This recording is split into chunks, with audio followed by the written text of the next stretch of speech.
is underway. Welcome to the Sportsline Podcast on the CHCH media platform. I'm Bubba O'Neil.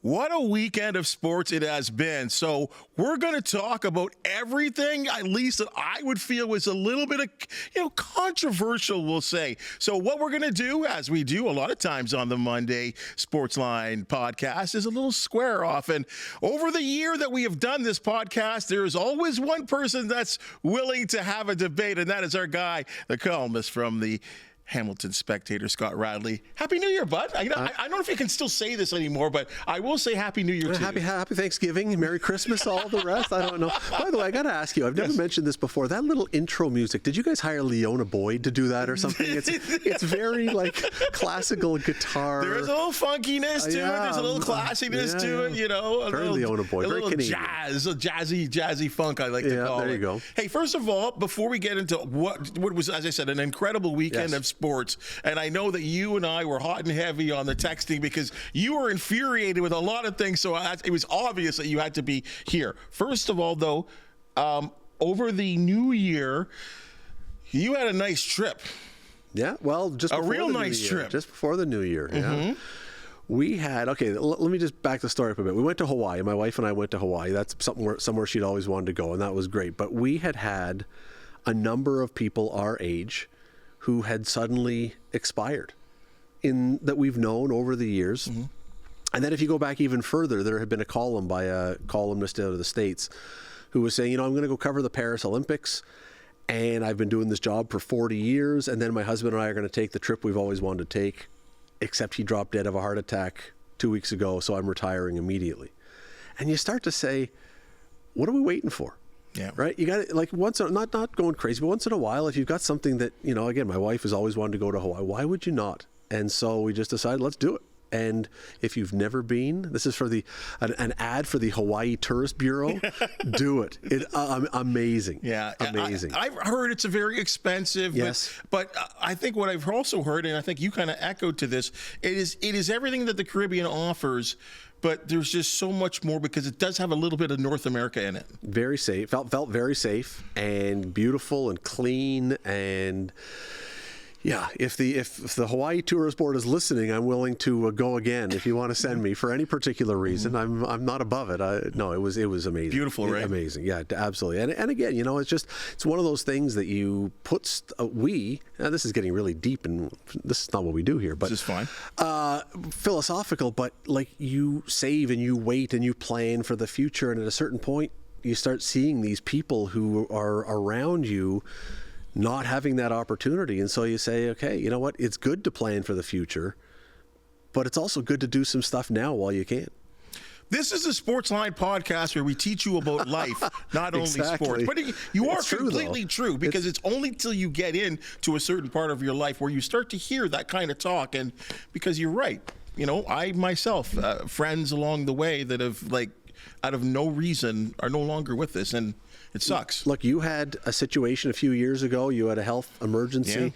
Yeah. We know people who have had them, and we're here today, and we're saying, I'll do that tomorrow. And again, really deep. But tomorrow, you don't know.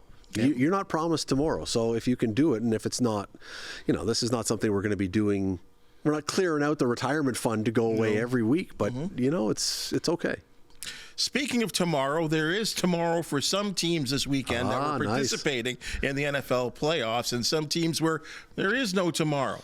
We'll start locally. The Bills 27, Ravens 25, and I thought just an exciting affair. I'm a Bills fan, have been since 1980, and I've rode this emotional roller coaster, and that game provided it all. All I could think, so you've been a Bills fan as long as that, so you'll know this. Wide right, 13 seconds, coin toss, Music City Miracle. I'm not talking about regular season games that weird stuff happens. The Bills have this litany, this history of weird things, bad breaks, inexplicable actions that happen to them that are gut punches in playoff games. And so yesterday, when Andrews drops that 2-point conversion at the end of the game and everyone's like, oh, that's, that in my mind, might have been, that I can recall, again, not a regular season game, in a playoff game, that might have been the first time in their history that the Bills got that kind of bounce. That it was not them giving the bounce to the other team. I can't remember another game for the Bills where they got that. I would compound it into more than a bounce. It was several bounces, and that would be coming back. But that one in particular. That one in particular, but coming back from 35-3 against the Houston Oilers at the time, that was just a series of events and them coming back, which was absolutely insane. But you're right. Something that looks so obvious to be a two-point convert. And one of the better tight ends in all of football does that. I think of what I want people to look at. I'm wondering if he caught it because he was going in backwards. Because had he went down, I'm not sure if the ball even breaks the plane. Have a second look at it, but I guess that's another thing we can debate about. But this was built up of a battle between MVP candidates, and Lamar Jackson, the Ravens quarterback, and Josh Allen, the Bills quarterback. It was interesting to me because they kind of didn't really look like what we've seen all season, but one in Allen did what he needed to do to win the game. Well, the Bills clearly wanted to do to Baltimore what the New York Giants did to the Bills in their very first Super Bowl. Keep Derrick Henry and Lamar Jackson off the field as much as they can. We're going to control the game. So you didn't see Allen going deep downfield. It was little passes, it was runs, it was stuff like that. The amazing thing to me, you're right, this was set up as that MVP showdown, which is going to look maybe a little ridiculous when Lamar Jackson wins MVP again, because more and more I'm thinking that when you hear the people who are voting talk about it, it sounds like it's leaning that way. Maybe not, but it is a regular season award. It is. But my point was, Lamar Jackson has an incredible weapon in Derrick Henry. And Derrick Henry was the guy who was much more valuable to them yesterday than Lamar Jackson was. When he got going with the run, that's when Baltimore started to go well. When he couldn't run the ball, they couldn't do anything. And Lamar Jackson had the best numbers of his career this year. It's not, in my mind, any coincidence that it's the year that Derrick Henry arrives and diversifies the offense. All the commentators were correct. The Bills were in a bad spot because what poison do you choose to take? It's true. And they did an exceptional job. But looking at that game and then looking at the stats of how many games this year, anytime Henry was held under 90 yards, I think the Ravens were 0-5 or 0 something like that, 0-3, 0-4. I don't know what it was. But I don't think they won a game where he didn't rush for 90 yards. I'm going to make the argument, and you may think I'm crazy, but I'm going to make the argument that I don't think Lamar Jackson is the MVP of his team. I think Derrick Henry is the MVP because he is the guy that frees up Lamar Jackson to do. So Lamar Jackson's a great quarterback. I'm not arguing that he's not a great quarterback. Right. But he was freed up to do so much stuff. Receivers were so open because linebackers had to step up and not drop back into coverage because you have to stop Henry. I just think Henry is the MVP of the divisional. It's funny because now the narrative will continue for Lamar Jackson. Yep. I believe 3-5 in playoffs now. A guy that I think he's going to win the MVP. So he's a possible 3-time NFL MVP winner. Not a candidate, winner. Mm-hmm. And that his playoff career, his postseason career record at 3-5, it's not really attractive. And Josh Allen's 7-5 now. So explain to me, because I also think, and we could both end up looking like idiots here, but I also think that Jackson is going to get the MVP. I think he is. Yeah. And so last year, Josh Allen has the best stats. But they say, well, it's not the stats, it's your team, and it's your team winning and everything else. So this year, Jackson has the better stats, but Josh Allen has his team. And keep in mind, how many Pro Bowlers did Lamar Jackson's the most in the AFC? Have 8. The most. It was the most. He was in that. And the Bills have 2. Yep. At the beginning of this year, did not every commentator say that this is the Bills' off year? This is the Bills' rebuild. No doubt. Josh Allen's lost all of his receivers. The championship Jets and the defense. The window has closed. Yep. All the rest Window's of the stuff. Closed. And Josh Allen, maybe his stats aren't as great, but 13 guys catch touchdown passes. The ball is moved around. We all eat. Everybody eats. All this stuff. To me, the argument about MVP, most valuable player, if you take Lamar Jackson away from the Ravens, are they a 500 team? I would say easily. If you take Josh Allen, put Mitch Trubisky in. Don't even start that. Do they have? Well, do they have 5 wins this year? No, it's not. I don't think they do. I don't think that they have 5 wins. If you take, to me, the most valuable player, it's not even a discussion, but we get into, it's like everything else. Stats become the storyline sometimes if we want them to. It's funny because the media in the States and the ESPN talkers, and it really did kind of go back and forth. I thought there was a time this year where it was Lamar Jackson hands down. And then there was a time late season where it was Josh Allen hands down to me. I think what clipped it for Jackson is the 4,000-yard passing. Well, it was first time anyone at 800, and he actually rushed for over 900 yards. I know that records, I don't know if it should have much to do with it, but I think that was the clincher right there. And the fact that he actually had less interceptions as well, too, might be the reason why. And so my counter to that, playing devil's advocate, would be how many fourth quarters did Josh Allen not play against bad teams where it was stat padding time, where if he had stayed in those games, he might have another 1,000 yards. Last game of the year. You've got teams beaten down. They're down by 35 points. You could go in and just start throwing the ball all over the field. Mm-hmm. This always comes back to something local. I always remember this. Kyle Quinlan. Everyone remember Kyle Quinlan, the quarterback for Mac, won the Vanier Cup? I think in his senior year, I'm not sure he played more than 2 second halves of a season because they were always up by so much. And so he holds almost 0 McMaster football records. There's no question he was the best quarterback. He played so few games because he was always being taken out because the team was always so far ahead. The one thing about this MVP discussion with Jackson and Josh Allen, though, that I hated, and I hope that it was not a factor in anybody's voting, I hated that certain commentators in the States started turning this into a black-white thing, into a race thing. Not everybody, but there were a number of them that were, and it was like, you know what? Those guys, you saw them at the end of the game, huge respect for each other. It was beautiful to see. They don't have a problem with each other. I don't think that a coach in the league would have a problem with Lamar Jackson. I don't think a coach in the league would have a problem with Josh Allen. To me, that became a distraction that was kind of disgusting because it had Josh Allen said nothing racist. Lamar Jackson said nothing racist. No. There was no racial component, and yet that, for some, became part of it. And it's like, put that away. That's got nothing to do with this. I mean, I won't even give that any day of the light. But you heard it. I did hear it, and I kind of... It made me want to vomit, quite honestly. It's got nothing to do with it. Because I don't think it had anything to do with it. I do understand the black quarterback narrative. I do believe there's still a little bit still left of that. But, I mean, he'd already won an MVP trophy twice, right? So I don't think we even need to go there. Josh hasn't won one. I would still argue to many that Josh did more with less. And I agree. And I think that's the way it goes. At the end of the day, Baltimore, they're going home. Bills are moving on to Kansas City. That's for another show.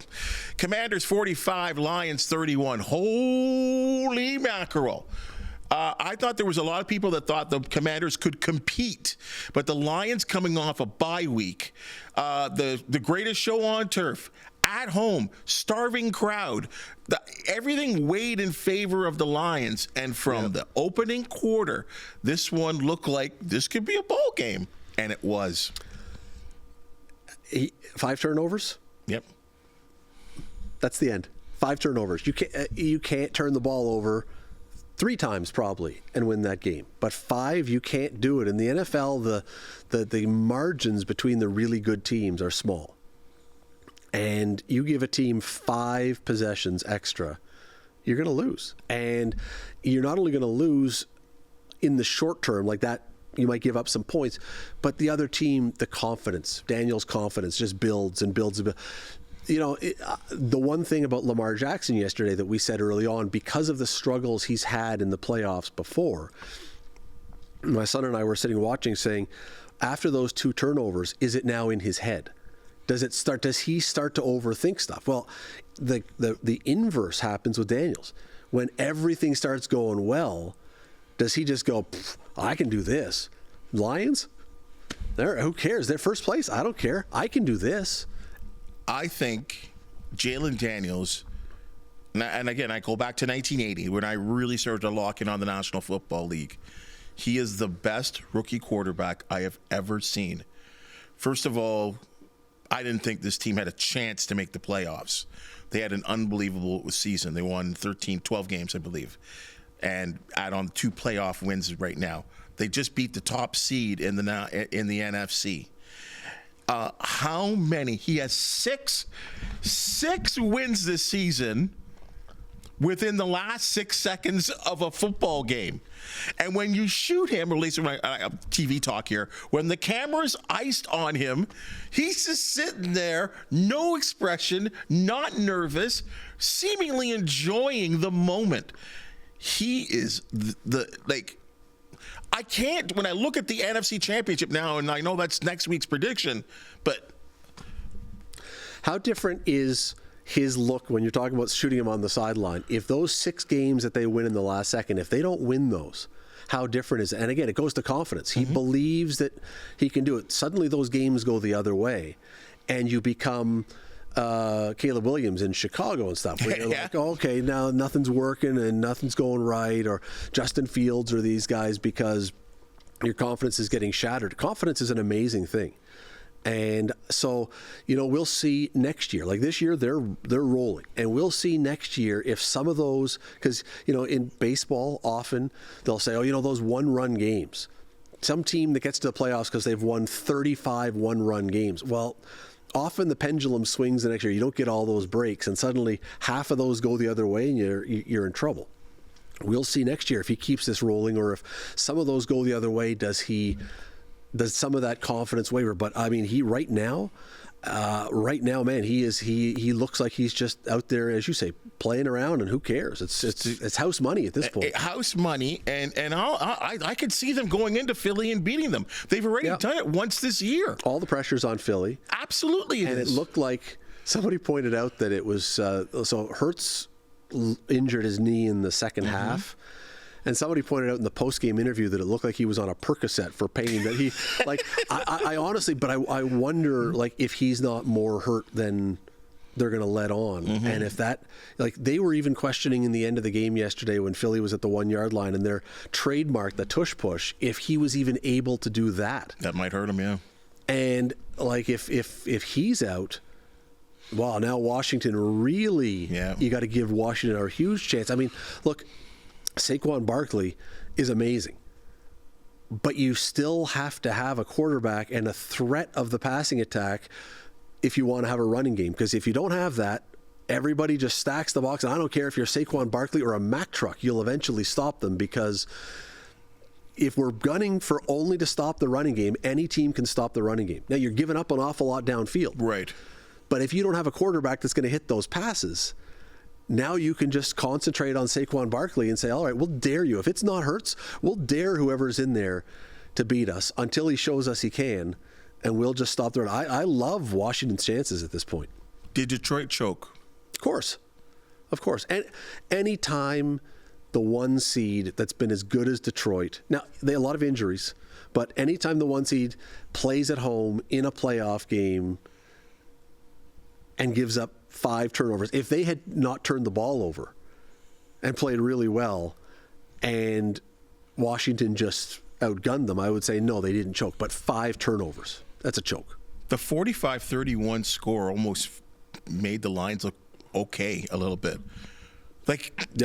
It just kept, they just kept, okay, you know what? Here come the Lions. They score a touchdown. The Commanders go back and they answer. But their defense has been so good all year, and they gave up 45 at home. And again, I know they've got injuries, but they've had injuries. Everyone's got injuries. Year. I don't want to hear about injuries. No, but they've had injuries all year. So they've won. True. It's not like they lost all their guys in the last week of the year, and therefore they're playing with a whole new refabbed defense, rebuilt defense they've succeeded with that defense all along.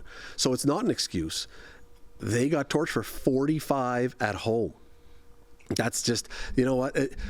This game, in a lot of ways, was very reminiscent of the Grey Cup when Zach Caleros, you're Winnipeg, you're probably the best team in the league. You turn the ball over How many times did they throw? 4 times. 4 interceptions. No, it might have been 4 in the second half. Zach threw 4 interceptions. All right. Yeah. But you just cannot, in big games, turn the ball over and expect to do well.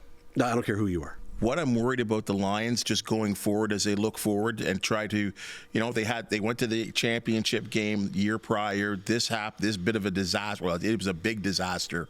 And looking forward to that team. This is what happens when you get good. People want a piece of you, right? And their offensive and defensive coordinators are gone right now. Mm-hmm. And Dan Campbell is not a tactician coach. He's a motivator. He's a guy that you saw him crying again. He's not Bites that kind kneecaps. of he's that kind of guy. But that's what he is, and that's what makes them tick. So you lose their masterminds on offense and defense right now. Is this as good as it's ever going to get? I would have said yes, but it's exactly where the Buffalo Bills were a couple of years ago. Dayball leaves, and you think that they're going to be done, and then the defensive coordinator, whose name is eluding me, leaves, and you've got guys that are going because of money. Leslie Frazier. And you've got guys that are leaving because of money. And again, we started the show with this. All the commentators, all the pundits said the Bills have lost all their talent. They've got nothing this year. They showed that you can do it if the GM down in Detroit makes wise moves. But if it's simply, we're cutting a bunch of guys because we got to give everyone else big increases and we're going with half a lineup of stars and half a lineup of first-year guys, no, then you're not going to win. It's got to be the right guys. But it's probably the end of the road, but it's not necessarily the end of the road. AFC Divisional in Kansas City, Chiefs 23, Texans 14. Yet the victory is not what people are talking about. The loss and the way it happened is what everyone is talking about, and it is unbelievable. Social media, commentators, I haven't heard guys like Joe Buck and Troy Aikman so vocal about, quote, here we go, the officiating in this game, and in particular calls where Aikman, a former player, questioned a certain amount of plays. Let's hear what the Texans had to say. Let's hear what the Texans had to say about this game first. We knew going into this game, man, it was us versus everybody. Right? When I say everybody, it's everybody, all the whatever. Everybody, the naysayers, the doubt, right? Everybody. Yeah, those things are tough. I'm not going to go back and forth on what I thought was a call, what I thought wasn't a call, and it's one of those things you kind of know what's up before you even walk in the arena. Everybody know how it is playing up here. You can never leave it into the ref's hands, but the whole world see, man, like what it is, bro, but it is what it is. It's real tough when it gets down to this, that this is what the topic of conversation is. It actually was a pretty good football game, and the Chiefs kind of pulled it out as they always do. But this is conversation of the referees is what's going on. And has been for years. And yes, it's been growing in years. And, of course, as the Chiefs, looking at a third Super Bowl, they have been one of the powers in the National Football League.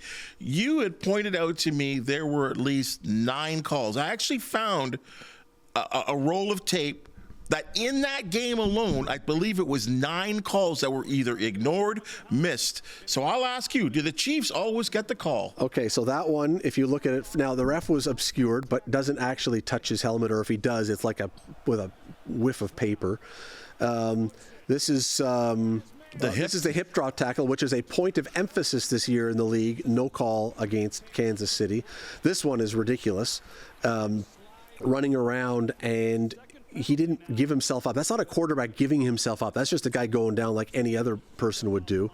Is this the offensive pass interference, that he's just running his route and he gets called for offensive pass interference? That's not an offensive pass interference. What do we got here? Oh, was this the...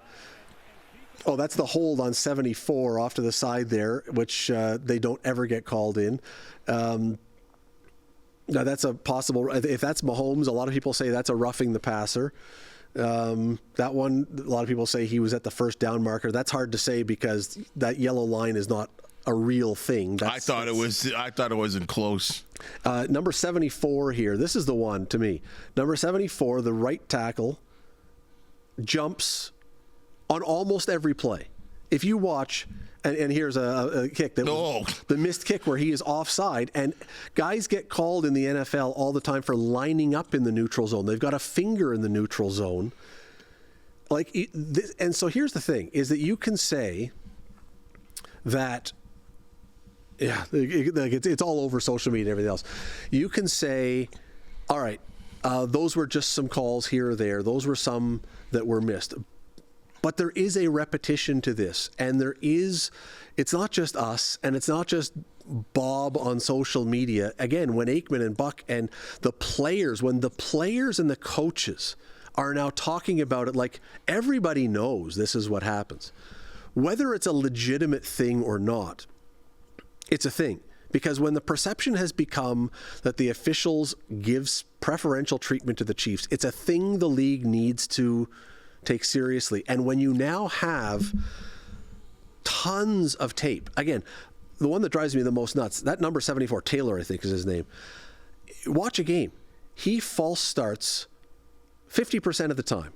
He's rocking back before. That's a false start. Everybody else gets called for that. And somehow, I don't understand. So here's the thing. I've thought a lot about this, and I don't believe, even though I've had my moments, I don't believe the NFL has sent out a memo saying, get Taylor Swift and the Chiefs to the Super Bowl. All right? I don't believe it. And I'll tell you why I don't believe it. Because even though it's easy to buy the conspiracy, if such a thing ever were to happen in a league that is all about betting and everything, that would be the death of the NFL. There would be billion-dollar lawsuits from gamblers. There would be the whole point of a league is its credibility, that you're on to me there is no way that there is a concerted, planned, scripted move to help the Chiefs. So this is sports, not entertainment. This is not the WWE. I don't believe it. Now, who knows what we find out down the road, but I don't believe that, because I think the risk to the NFL is far greater than the reward to the NFL to such a thing happening. However, when you're officiating a Chiefs game, so what's the reason then that they seem to get so many calls at such key moments of games? Remember the Super Bowl a couple of years ago? They got a holding call downfield or a pass interference call where he barely touched a guy.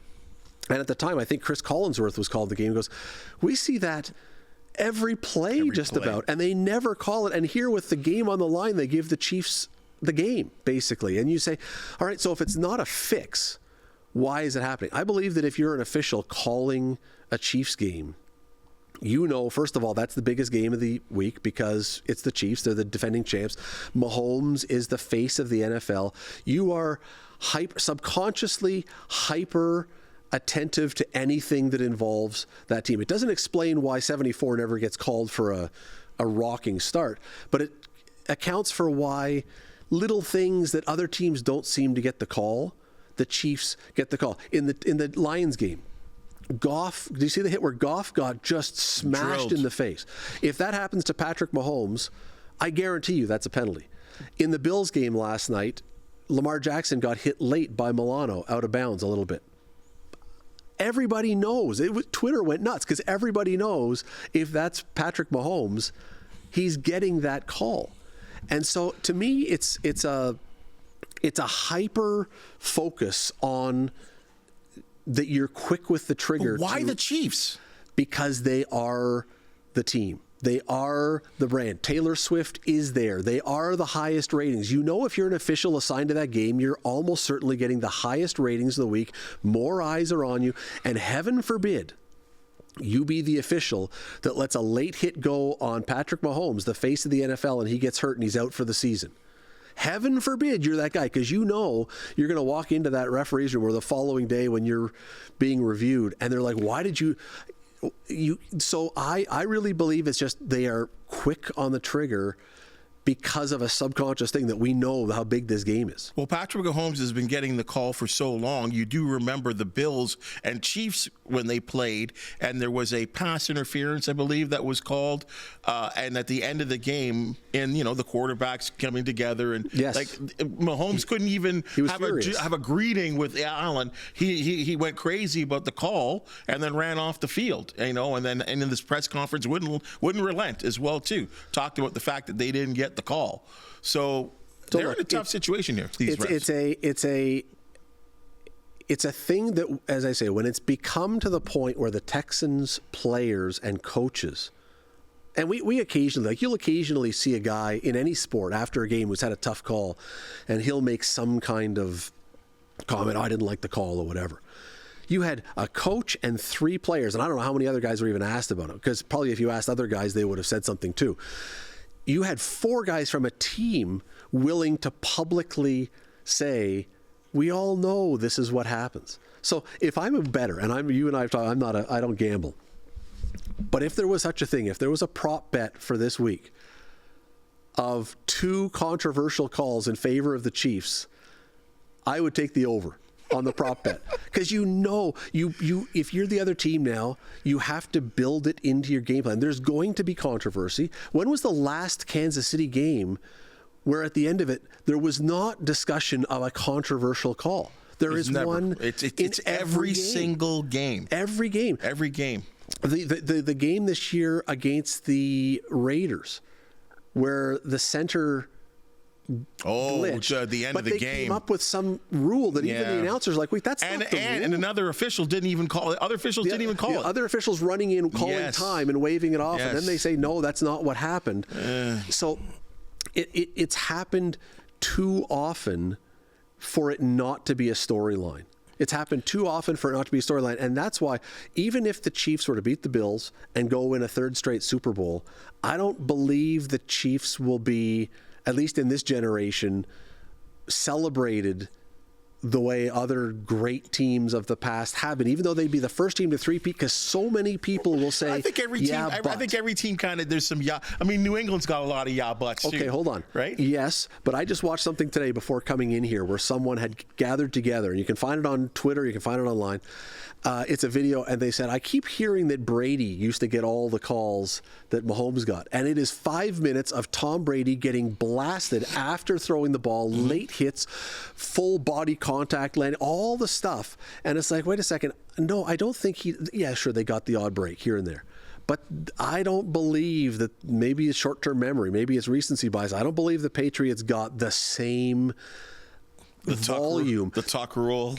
I don't believe, okay, there was a fumble this year where Mahomes is he fumbles, and they said, no, that was a throw. And again, it's always controversy, and where this falls apart for the NFL is, it's always controversy, and the call always seems to go to the Chiefs. They had I know you got to run on the next topic, but they had the vice president of officiating on for the NFL on the pregame show yesterday, explaining, because people are asking him, explain you showed the first 2 there on Mahomes, the hit that was roughing the passer, and then the one where the 2 guys hit him.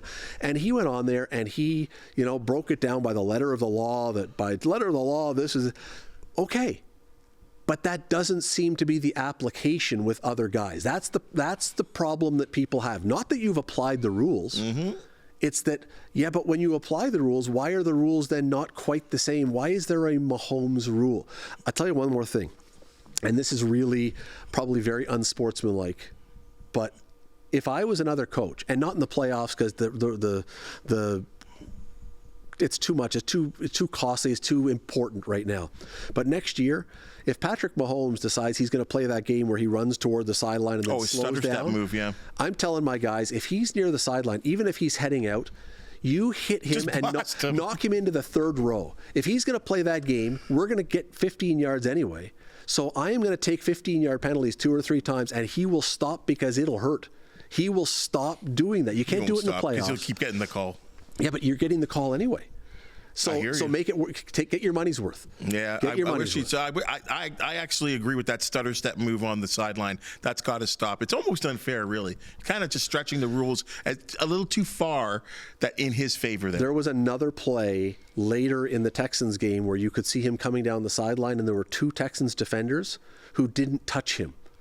They angled him because they knew you're not going to get the call. You're going to be called. You're going to be called. So yeah, I'm sorry if it's unsportsmanlike or cruel or whatever. If he's near the sideline, as long as he has 1 foot in bounds, we are hitting him like Scott's going to blast them. We are hitting him like he's a softball at the big boys softball tournament drinking beer. It's just like he'll stop or he'll be stopped. Now that you're all fired up, thank you. Now I'll take it to a whole new level here. We're a month away from pitchers and catchers showing up to Dunedin and Major League Baseball. And as it stands right now, the Blue Jays have made literally one move in terms of off-season movement, right? They got Santander. What's his name? Santander, and then today, and they've got Jimmy Garcia as well. They brought him back as well too. Yeah. I love Santander, and it's funny because he's a guy that he's a Jays killer. Mm-hmm. So now it's like, yeah, thanks for coming to our side now. Yeah. But I don't know. Does this put them amongst the Yankees and the Red Sox and the hierarchy of the American League right now? Are you happy with what Ross Atkins has done in this offseason to this point? Before we answer that, Santander had 44 homers last year. Mm-hmm. How many is he going to hit this year, do you think? 34. 34? I'll say between 30 and 35. I'll be in that ballpark. I don't believe that he's going to hit 44 again. Maybe, but he's 29. He's about to be 30. Generally considered to not be over the hill, but you've crested, and that may have been his best year. But okay, so maybe you get another good year out of him. You hope. I have no idea, and I think it's every time we've been on doing this together that we've talked about this. I have no idea how Ross Atkins and Mark Shapiro are still employed. This has been an absolute disaster. I heard a number of people saying after their latest pursuit of Sasaki, the Japanese guy, after Soto, after Ohtani, after this, after that, and they're like, Toronto just can't lure players. Pat Gillick was always able to lure players. Alex Anthopoulos was always able. It's not Toronto. It's the goofballs you've got who are running the show that no player and his agent are going to look at this and go, oh, yeah, we have great faith that Atkins and Shapiro are going to build a champion there. This has nothing to me, maybe a little, maybe a tiny bit to do with the city, but this has everything to do with the fact. The city's better now than it was back then. People come here, and when was the last time you had a guy, and any athlete, come to play in Toronto and not say, you know what, I love it up here. It's great. I love it. It's my new home. Everybody says they love it. The restaurants, the diversity, the urban metropolis, all the stuff you can do. It's close to the border, blah, blah, blah. And they're being paid in American dollars and living in Canadian dollars. I mean, the facilities are great. Everything else, it's got nothing to do or very little to do. Maybe one or two guys want to be somewhere else. You've got people at the top who have taken what was an excellent team when they inherited it and turned it into a farm team. And now, very, very, very likely, hopefully not, but very likely that Vladimir Guerrero Jr. could walk away, which would be the biggest disaster of a generation for the Blue Jays if he goes to like the Red Sox or something, which they've talked about, or the Mets. Or the Yankees. But Guerrero was very clear that he would never play for the Yankees. Yeah, and then he liked a picture of him in pinstripes. All right, maybe. But I like, much later. I just look at this and look at these records. Yeah, these guys are. That's just as Ross as GM. I don't know that you could make a case that there is a worse baseball executive in the major leagues than Shapiro and Atkins. Great at renovating facilities, great at building training facilities, great at building outfield neighborhoods. They're fantastic at that stuff. Mark Shapiro, if I had a team and I had to rebuild my stadium, he'd be the first guy I hired. But if it comes to building a baseball team, show me the worse executive who started with more and have taken it to less. No discernible farm system. Nobody in the farm system. They can't sign anybody here as a free agent. The guys they have are old. Their best player is about to potentially walk out the door and they haven't signed him. Maybe their best two players. Maybe their best two players. Anyone else in any other line of work would have been shown the door by now. All this can tell me is that the folks who run Rogers have completely just tuned out. They couldn't possibly care about this. Well, Ross has talked about a budget, but I feel like the budget that Rogers has provided him has been pretty adequate. They've had a budget. Everyone's got a budget, but except but they're like 6th in the league or 7th in the league. They were up there. They're top 5, and then top 5 and top 10, depending on when we're talking what year.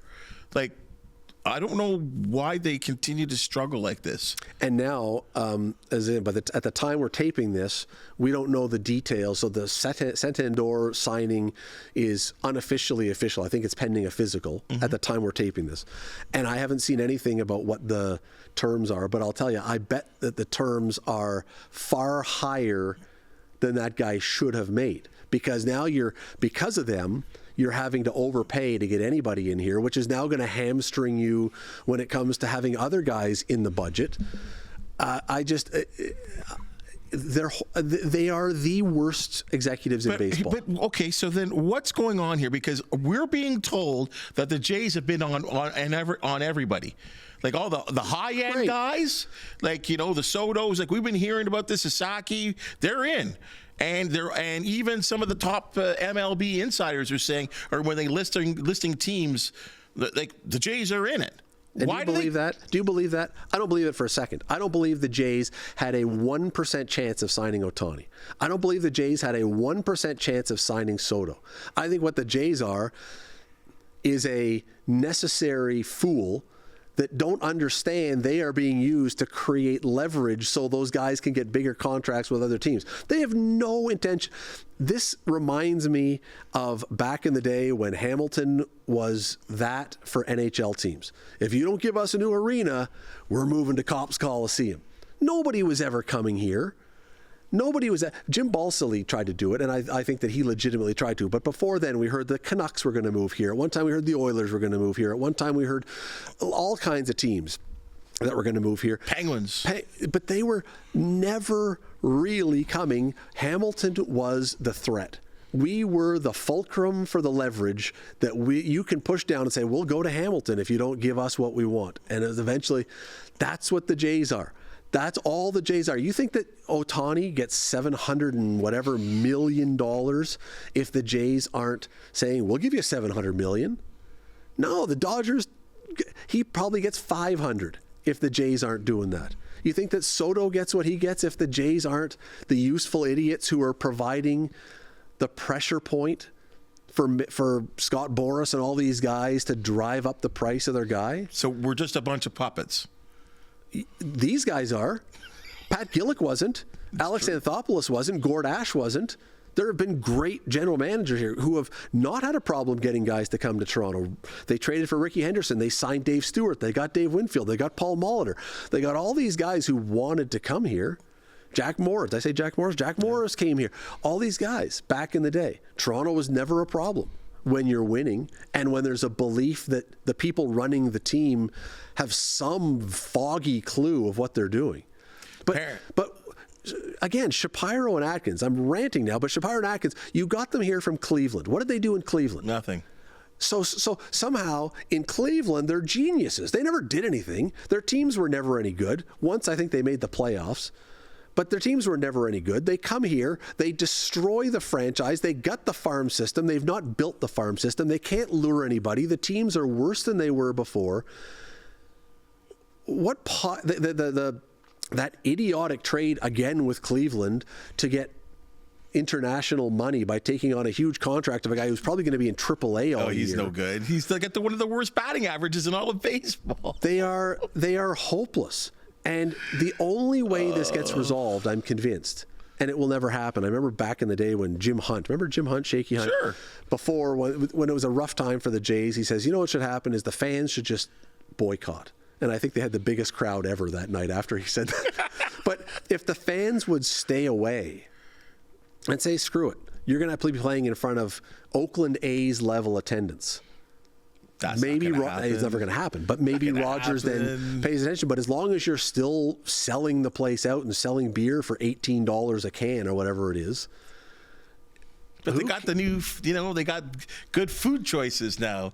Roast beef sandwiches, Jamaican patties. You can get it all now. Shapiro has done a magnificent job with the stadium. Yep. But as a builder of a baseball franchise, you could have gone out and hired a donkey, and it would have been no worse than the Blue Jays are right now. You would have got a chimp to spin a wheel and said, what are we going to do this time? And it would have probably been the same result. They've been horrible. And there's no defending what they've done. They've been horrible. On the complete opposite, Mike, can we just show what the Dodgers in this offseason have done? Like, this is what blows me away. Whoa. This is a team that just won the World Series. Yes. Thank you. This is a team that is over the $300 million threshold, entered the offseason with that. As it stands right now, the second highest team in terms of payroll are the Philadelphia Phillies. They are now $70 million clear of the Phillies. But they don't care. They went and they go and do this and get everyone there. Now, is that $70 million clear? Is that including Ohtani? Because he's not being paid for another 10 years. No, that's all deferred. They got all crafty there. They got deferred. crafty, but allowing them this offseason to go get 7 quality players that they were obviously interested in, they thought make their team better. Okay, here, this is 2 parts here. Do we need to have a salary cap, a hard salary cap in baseball? And is the Dodgers offseason spending just... I don't know, you got to curb ludicrous? It somehow, or just cheating, or not cheating, but I mean, they obviously have a financial advantage over Milwaukee, Tampa Bay, yeah, old Oakland. Like, what are we gonna do here?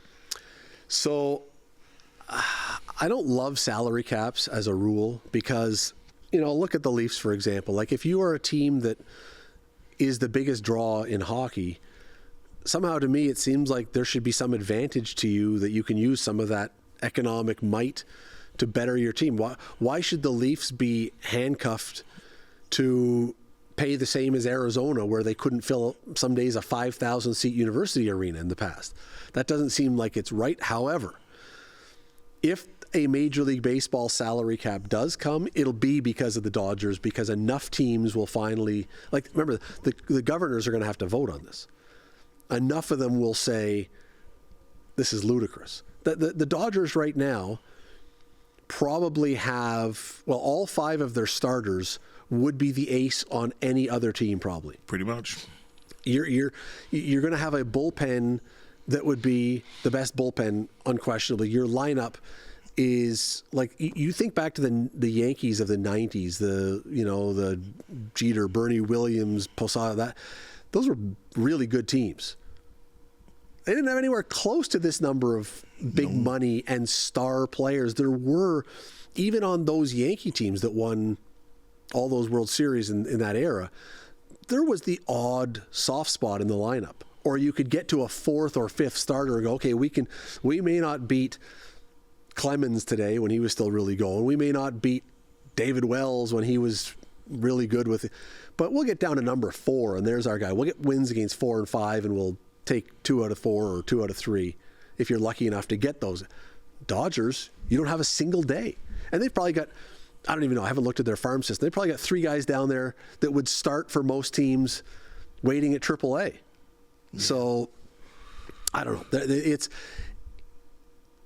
the best thing that might happen to baseball overall would be for the Dodgers to win 135 games this year. Like, just some absurd number. And maybe then people would say, all right, you know what? We've always said that money doesn't buy championships, but there is a point at which it really makes it impossible to beat these guys. Let's end up on this. Run out of time here. locally, we've, I think, happily seen the sale of the Bulldogs to what we believe is a good owner in Zach Hyman and his family. Michael Landauer has been, I think, 22 years the leader of the Bulldogs franchise as an American Hockey League franchise and an Ontario Hockey League franchise, and just too busy with his Senators and the Belleville team. Trying to get an arena built in Ottawa. Trying to get that going, which is apparently for the last 2 decades has been hell, yes. Right? So he's trying to get that done. There was a press conference that was held last week with the old owner and the new ownership and the mayor of Brantford, Davis. I'm going to call it a calling card. Let's just have a listen to what Mike Landauer... buckle up. This was a doozy. What Michael Landauer had to say in this press conference. Let's have a listen, folks. I always thought Hamilton was my adopted city. A lot of these memories were made in Hamilton. The city that's synonymous with grit, hard work, character. It's just too bad that the local politicians in Hamilton don't have the same pedigree. After 20 years of service to the city, I was kicked out and left homeless and couldn't play in Hamilton. That's where Brantford, led by Mayor Davis, gave me another great memorable moment. Took the opportunity and adopted the Bulldogs.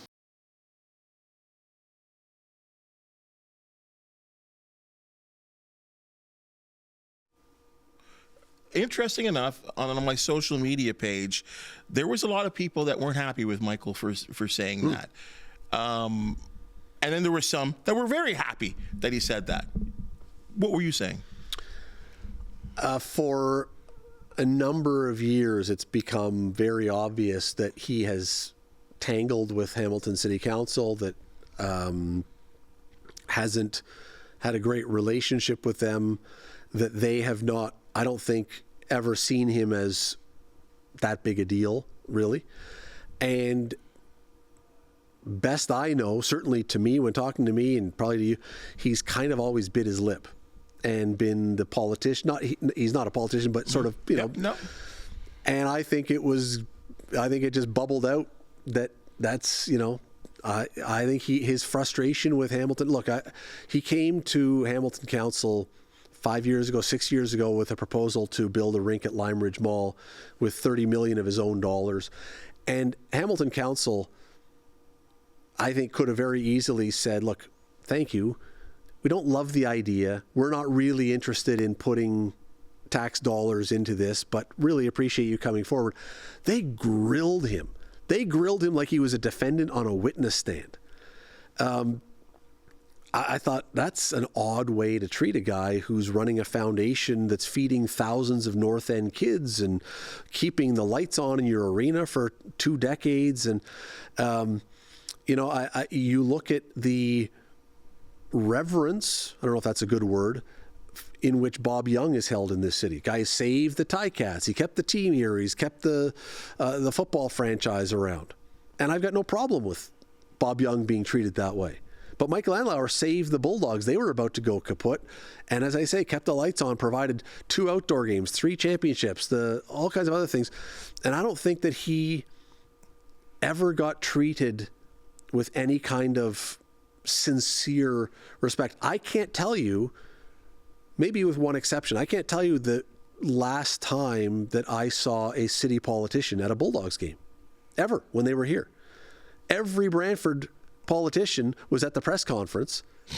Every city councilor was there. Every one of them, I believe, owns season tickets. The mayor sits in the front row behind the bench in his Bulldog shirt. And I think that Landauer looks at what he had and what he has, and it has made it even more stark and more frustrating to him that I couldn't get anywhere with Hamilton, and Brantford seems to get it. And so I think it was just huge frustration for him that it finally came out. Well, you know, I think we'll move on, and I think that's great for him. thank you, Michael, for what you've done for Hamilton and continue to do. And having, he always said Hamilton will always have a hockey team. Unfortunately, now we don't. Well, or at least see. that we know about at this point right now as the arena is going to be built. Scott, thank you for all this. This is awesome. As I said, I knew we had a lot of topics that were going to stir you up, and I hope you're okay. Your blood pressure okay? You're Blood good. pressure's You're actually okay. pretty cool right now. Brought you down, but take the over. If it's the controversial calls against the Bills or for the Chiefs, and it's a +2, take the plus. It's going to be 3 or more. we might have to have him back here next It'll Monday. be 3. Thanks, Scott. See ya. Appreciate it. That's your Sportsline podcast for the day. And if you've just seen and heard, we love talking sports, debating sports, getting down and dirty. If you do know of an athlete, team, or event to promote the Sportsline podcast, do want to hear from you. Please hit the thumbs up, like, and subscribe button. If you do have something to say, we really appreciate it. For the wonderful people that make the Sportsline podcast possible, thank you so very much, and we'll see you tomorrow.